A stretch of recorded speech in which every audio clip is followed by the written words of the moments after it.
Rookie Player of the Year Denzel Valentine told The Undefeated that he thinks staying 4 years in college caused him to drop to the 14th pick in what many consider a very weak draft. Here's what he said. Seniors are viewed like they've reached their potential. They can't do this, but then they will say this freshman has so much potential. What you're telling me is he didn't prove anything to you, but this senior has proved everything to you, and you say, oh, he's reached his potential. Seniors are definitely treated unfairly. Jane, we'll start with you. Do you agree with Denzel's statement? I do. I think I've seen it a lot. There's no exact science when it comes to actually. There's none. I mean, and if someone shows the build that they think is needed for a particular position, that plays a lot into it. Speed is something, I've seen this on the NFL side all the time.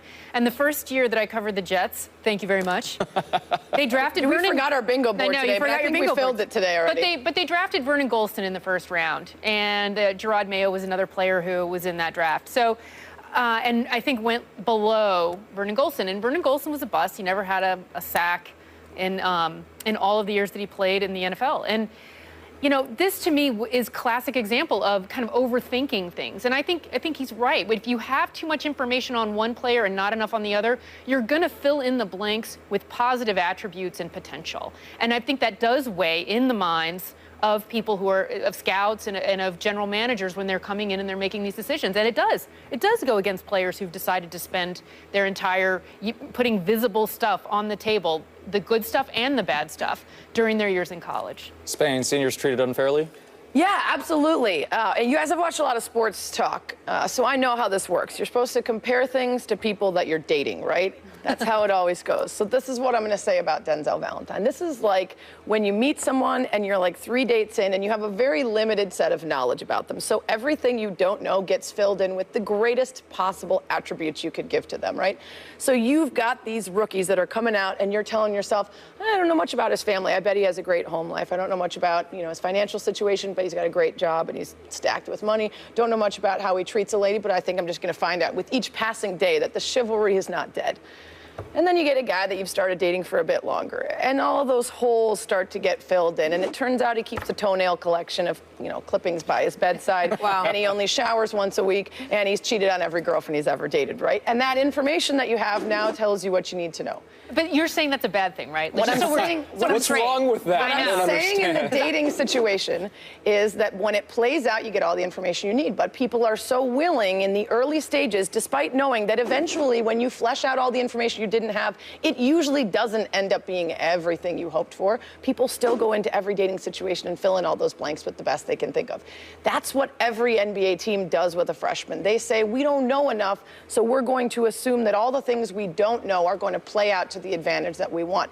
Look at something specifically that Valentine spoke about, which was the conversation around his knees, right? Because of his length of time playing and the conversations they had about his health, he only missed 4 games, right? So, and yet he's still entering where they're considering him an older player, a flawed player who might possibly be coming in with some physical constraints, despite only missing 4 games.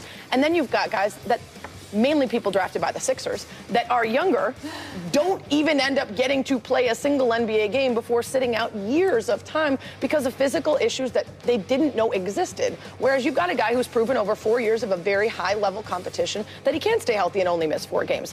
Take into account that Draymond Green is a guy who is supporting Valentine's argument. He's a second-round, 35 overall pick who's now an Olympian and All-NBA and one of the best players in the league who had the same exact issue where people wanted to fill in the blanks on someone they didn't know as much about instead of taking a chance on a guy that they had a pretty well-rounded appreciation of and who would only get better once he entered the league. So I think Denzel actually is the anomaly here because he could have been drafted earlier. And he chose to stay in school a lot of ways, perhaps because he wanted to up his draft stock. But he proves the point that I disagree fundamentally with what he's saying by parsing it in this way. He seems to be implying that staying in school hurts your draft stock. Really, what's going on here is that being a player who needs to stay in school hurts your draft stock, which is that the players who go back to school, it's because something is missing from their game.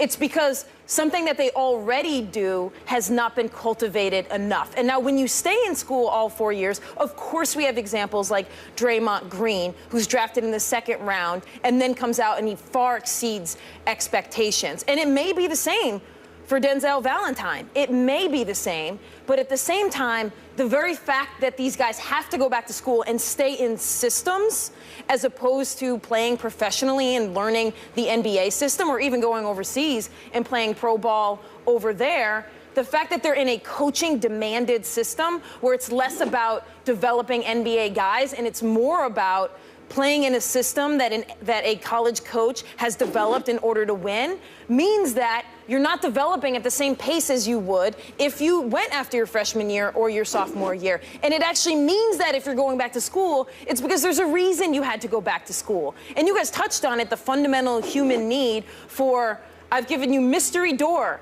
and there's something behind mystery door 1, or here is this solid player who will average you 9 points a game and you can draft him at the end of the first round. Or mystery door number 1, which could be anyone from Kevin Garnett to second round draft pick who's going to be in the D League 2 years from now. You don't know.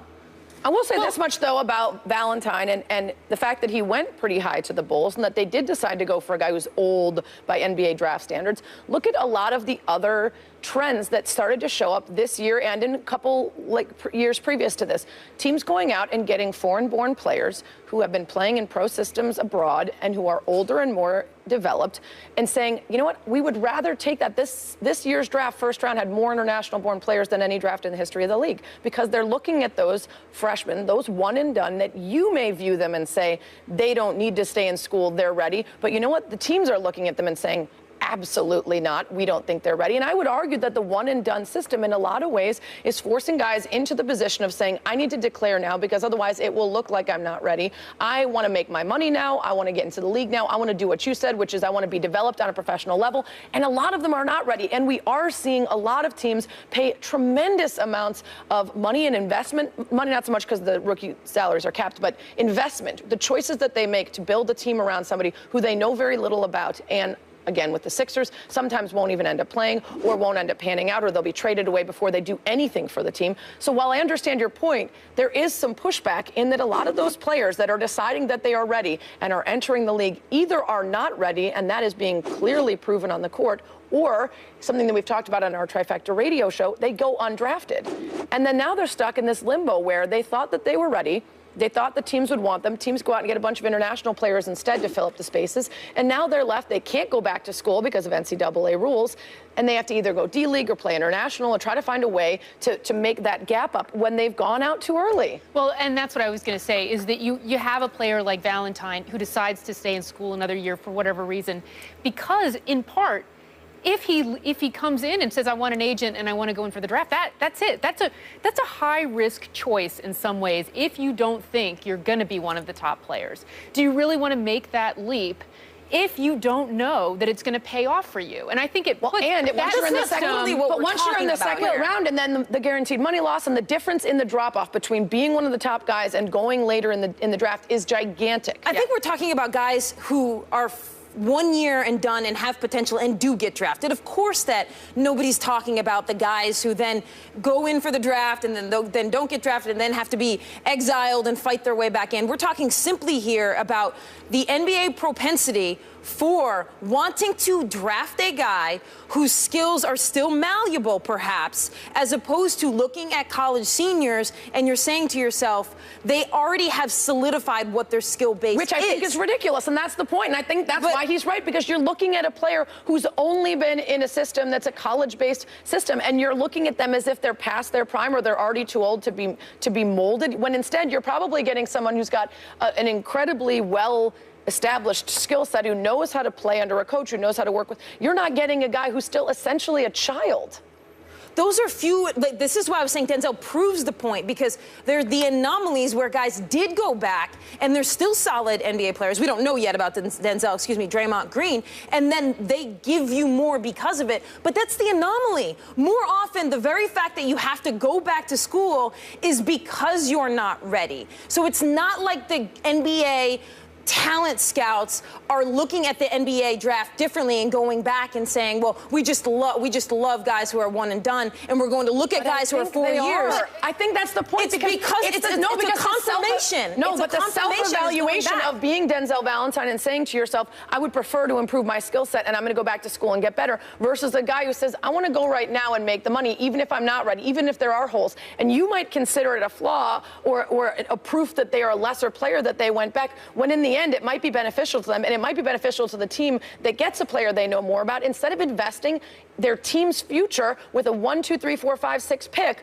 in a guy that very clearly doesn't pan out. And those guys end up being busts, some of them. I mean, you're acting like them. Guys, there's only been four seniors drafted in 5 years. So a lot of guys end up being busts. What I'm saying is, from an NBA perspective, if you can tell me I can draft a guy and I am going to coach him. Which is Valentine's point. Not that they're being blinded by the limited amount of information they're having, and they're filling it in with, well, once he gets to us, he's going to be great. That's what I'm saying. Valentine is the anomaly. Because most guys who do go back, it's because their skills are inferior and because they need to develop something. It's not just because we automatically look at seniors and think, okay, well, they're not as good basketball players. It's confirmed in the numbers and the stats that they are not as talent rich if you go back and play 4 years.